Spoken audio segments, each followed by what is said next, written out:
vi outro anjo voar pelo meio do céu, tendo consigo o Evangelho eterno, para o proclamar aos que habitam sobre a terra, e a toda nação, e tribo, língua e povos, dizendo com grande voz: temei a Deus e dai-lhe glória, pois é vinda a hora do seu juízo.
O que quer dizer essa mensagem?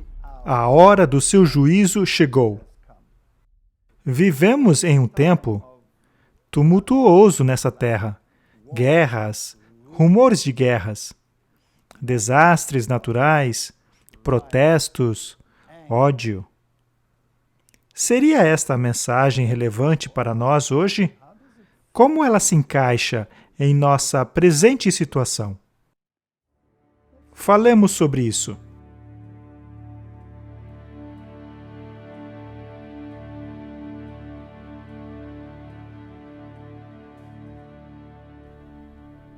Que caráter nós vemos em Deus? Que caráter vemos na criação? Adorai aquele que fez os céus, a terra, o mar e as fontes das águas. Nós temos a oportunidade de ver a maravilha da criação. Veja como ela não é egoísta. Ela dá a fim de receber. Quando eu expiro dióxido de carbono. E as plantas absorvem meu dióxido de carbono, que me dão não apenas o dom do alimento, mas também do oxigênio para a minha próxima respiração. É um ciclo de dar e receber. É uma simbiose, uma harmonia. E isso nos revela algo a respeito do caráter de Deus. Quando olho para as delicadas flores, com suas magníficas cores e simetrias, elas me revelam um Deus rude ou um Deus gentil, com o toque da delicadeza? Veja os insetos do mundo. Sim, é claro que há coisas que nos lembram do problema do pecado. Mas ao olharmos o mundo através do óculos da fé, vejo as reminiscências de uma perfeita criação, de uma perfeita harmonia. Vejo um Deus gentil, manso e amável, para quem a beleza importa mais do que a ira, para quem a vida e toda a sua beleza é mais importante do que a fúria e a destruição. Sim, eu vejo as consequências do pecado no reino animal. Eu vejo o ciclo da morte e destruição. Mas eu também vejo a delicadeza no olhar de um animal. e até mesmo os animais que têm a capacidade de matar. Ao observá-los no momento apropriado, também vemos a manifestação do amor e da beleza. A criação está repleta das manifestações e da benevolência de Deus. Adorai aquele que criou. Você crê nisso? Sem fé é impossível agradar a Deus. A fé é a substância das coisas que se esperam, a evidência daquilo que não se vê. Tudo o que não provém de fé, diz a Bíblia, é pecado. Do pecado, diz Jesus, porque não creem em mim. Assim como Adão e Eva não acreditaram naquilo que Deus disse a eles e escolheram crer nas mentiras da serpente, o teste final será novamente uma questão de fé. Crês tu nisso? Mas isso inclui Gênesis capítulo 2? No início, Deus criou os céus e a terra.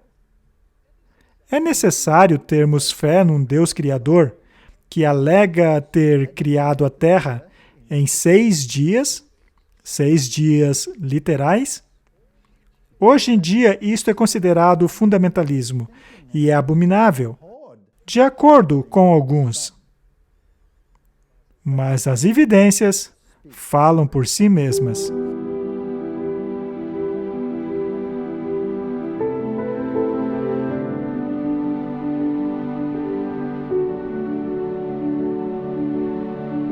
No princípio, Deus criou os céus e a terra.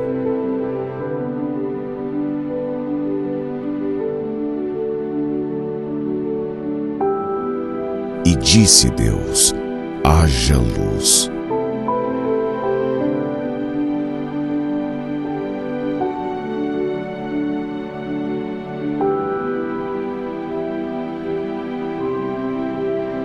Haja uma expansão no meio das águas, e haja separação entre águas e águas.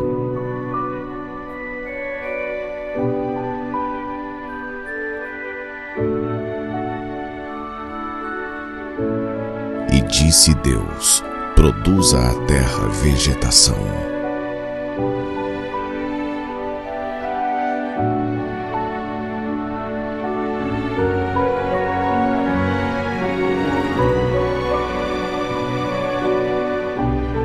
Haja luminares no firmamento do céu para separar o dia da noite.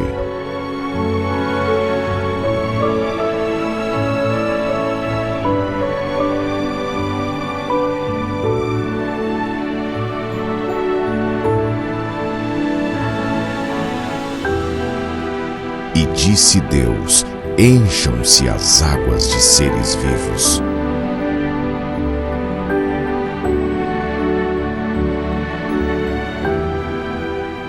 E voem as aves sobre a face da expansão dos céus.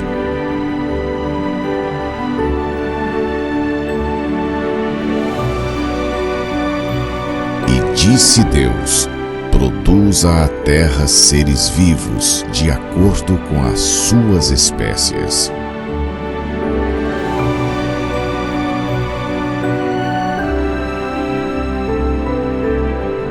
Então disse Deus: façamos o homem à nossa imagem, conforme a nossa semelhança.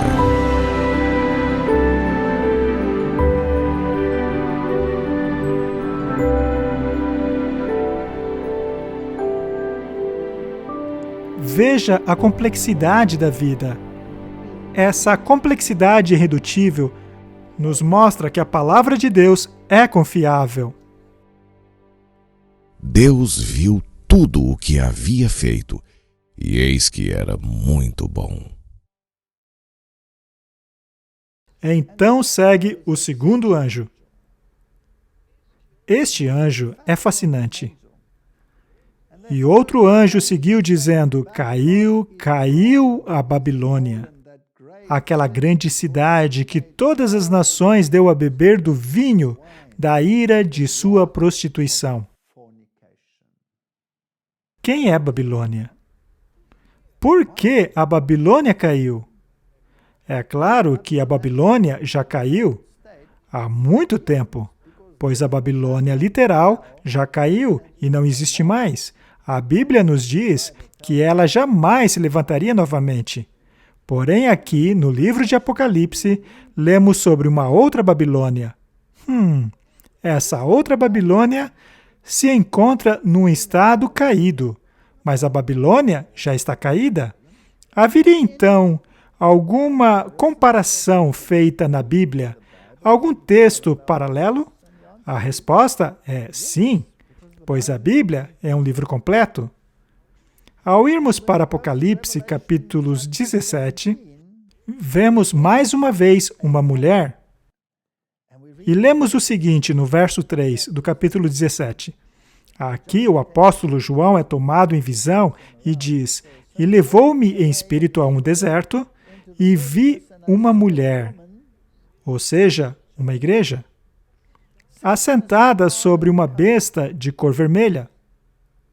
Esta é uma descrição do poder político incorporado no dragão, aquele que controla os assuntos da humanidade na esfera secular, cheia de nomes e de blasfêmia. Temos mais uma vez aí a blasfêmia, fazendo uma associação à besta de Apocalipse 13, e que também encontramos no chifre pequeno de Daniel, capítulo 7. E todos foram descritos pelos reformadores como o poder do anticristo. E aqui temos o elemento da igreja. Ela monta, ela controla os sistemas políticos, ou seja, a besta, tendo 7 cabeças e 10 chifres. Ou seja, temos aí um conglomerado encontrado em Apocalipse 13, sobre o qual já falamos aqui. E a mulher estava vestida de púrpura e vermelho. Não são justamente essas as cores que vestem a igreja de Roma? Não são estas as cores dos cardeais e dos sistemas papal, da hierarquia e do magistério da igreja? Adornada de ouro e pedras preciosas e pérolas. Não é isso que vemos nos ídolos das igrejas? Veja a igreja onde o pequeno bambino é exibido, que não é ninguém além de Tamuz nas eras babilônicas. Veja o ouro e as joias que o envolve. Elas são tão valiosas que nossas riquezas terrenas tornam-se insignificantes quando comparadas a ela. E tinha em sua mão o cálice de ouro. Você não acha curioso que há apenas uma igreja no mundo que utiliza o símbolo de uma mulher com o cálice dourado na mão, e que é justamente Roma? Ao caminhar através do portal do Vaticano e nos voltarmos para a direita, no portão lateral, vemos lá a imagem da mulher com o cálice na mão. Lá, ela é feita de mármore. Mas ao entrarmos na igreja dos jesuítas, ali, no lado esquerdo, vemos a estátua magnífica dessa mulher segurando um cálice dourado na mão, o que não deixa dúvidas. E também temos a imagem da mulher com os reis da terra, adorando a seus pés, mas ela esmaga o protestantismo. E antes do Concílio Ecumênico do Vaticano II, essas estátuas possuíam nomes, dizendo claramente que aquele era Martinho Lutero e João Calvino sendo esmagado pelo poder romano. A mulher com um cálice dourado na mão, cheio da imundícia de sua prostituição, de sua apostasia perante Deus. Os meios de salvação dela colocam de lado o Filho de Deus. Esta mulher, cheia de abominações e imundícias de sua prostituição, ou seja, as falsas doutrinas da salvação disseminadas por ela, fazendo com que os habitantes da terra bebam do falso evangelho, acabam se tornando um com ela. E a mulher tem escrito em sua testa: mistério, Babilônia a Grande, a mãe das prostitutas e das abominações da terra. Que profecia fantástica! Os reformadores identificaram imediatamente o sistema descrito aqui como sendo a Igreja de Roma. Quando a Bíblia de Lutero foi impressa, ali no livro de Apocalipse, havia um desenho dessa mulher montada na besta e os reis do mundo adorando aos seus pés, identificada por ele como o sistema papal. E a prostituta Babilônia é a mãe das prostitutas. Não é fascinante que Roma, debaixo do Papa anterior, que aliás ainda está vivo, o Papa Bento, quando ainda era o cardeal Ratzinger, emitiu uma diretriz ordenando que as demais igrejas não fossem chamadas de irmãs, pois elas são, na verdade, filhas. Não sofrerei perda de filhos. Quando os documentos de unidade são assinados, não estão as crianças retornando à sua mãe? E quando as crianças retornam à mãe, aceitando a hierarquia e a estrutura da sucessão apostólica, que aliás era rejeitada pelos reformadores, eles não estão se tornando parte do sistema de Babilônia?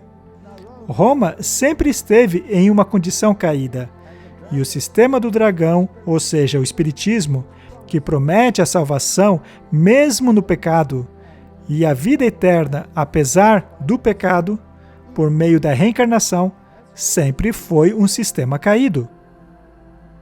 Mas aqui, infelizmente, há um outro elemento de Babilônia, são as filhas voltando à mãe. Quando lemos em Apocalipse, capítulo 14, e seguiu-se um outro anjo dizendo: caiu a Babilônia, caiu a grande cidade. Existe apenas uma igreja aclamada como cidade, que é Roma, pois ela fez todas as nações beberem do vinho da fúria da sua prostituição. O padrão da justiça no mundo hoje não é a palavra de Deus. O padrão da justiça do mundo hoje são os direitos humanos. E os direitos humanos vieram da caneta, do sistema papal. Encíclica após encíclica, foram formando os direitos humanos que temos no mundo hoje em dia. E estes direitos humanos negam a palavra de Deus, não importa o quão bom ele soe. Pois, ao lermos os mandamentos, veja, pegue qualquer um deles. Honra teu pai e tua mãe, para que tudo vá bem com você. Hoje, o direito da criança suplantou os direitos dos pais, mas a Bíblia coloca o direito dos pais acima do direito das crianças. Não matarás. Hoje, é seu direito abortar, e é considerado justo forçar indivíduos a praticar o aborto. Não matarás. E podemos ir adiante. Não cobiçarás. Não roubarás. Roma prega que é o seu direito depender o seu sustento dos bens dos outros. Tomás de Aquino disse que não é pecado quando o pobre toma do rico para satisfazer a sua necessidade. Todas essas questões estão incorporadas nos direitos humanos, mas que são contrárias às leis de Deus.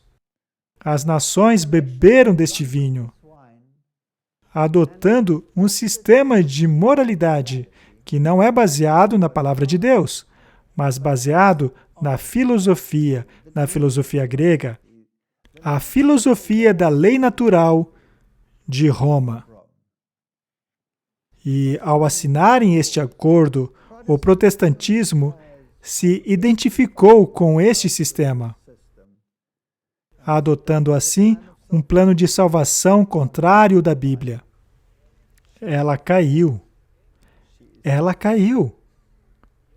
E antes de lermos a mensagem do terceiro anjo, esta mensagem irá eventualmente culminar em um alto clamor, sendo repetida com grande poder no fim dos tempos, quando essas coisas vierem a acontecer. Vamos agora a Apocalipse 18 para constatarmos isso, já que esta mensagem é repetida ali. E ele bradou com uma grande voz. É um alto clamor. Então, esta mensagem da queda de Babilônia vai crescer cada vez mais ao nos aproximarmos do fim. Caiu a grande Babilônia. E então vem uma triste declaração. Ela tornou-se morada de demônios, o covil de todo espírito imundo, esconderijo de toda ave imunda e odiável. Pois todas as nações beberam do vinho da ira de sua prostituição. Esta é uma repetição da segunda mensagem angélica. E continua dizendo, e os reis da terra se prostituíram com ela. Portanto, os sistemas políticos se alinharam com a filosofia de Roma. Aquilo que aconteceu na Idade Média, quando Roma reinou soberana, acontecerá novamente. E os mercadores da terra se enriqueceram com a abundância de suas delícias. Hoje nós sabemos que Roma controla os sistemas financeiros de todo o mundo. É através dos Cavaleiros de Malta e dos Jesuítas, que são donos do sistema bancário do mundo, que eles controlam as economias do mundo. E ouvi uma outra grande voz do céu dizendo, sai dela, povo meu, para que não sejas participantes dos seus pecados e para que não incorras em suas pragas. Esta é a última punição de Deus. Quando as pragas caírem, será o tempo em que o povo de Deus será aliviado da escravidão do pecado e levado para a Canaã celestial, da mesma maneira como quando as pragas caíram no Egito, o povo de Deus foi libertado fisicamente da escravidão e retirados do Egito, em direção a Canaã. Portanto, essas questões são muito importantes. Se tornaram casa de demônios. E por quê? Porque o dragão deu poder à besta. E a filosofia do dragão está ali naquele cálice. E se esta filosofia se torna a mesma filosofia das igrejas que uma vez representaram a Cristo e sua salvação, então elas caíram, tendo nós então que nos separarmos dela. Mas qual será o motivo que levará a essa separação? Qual será o motivo final?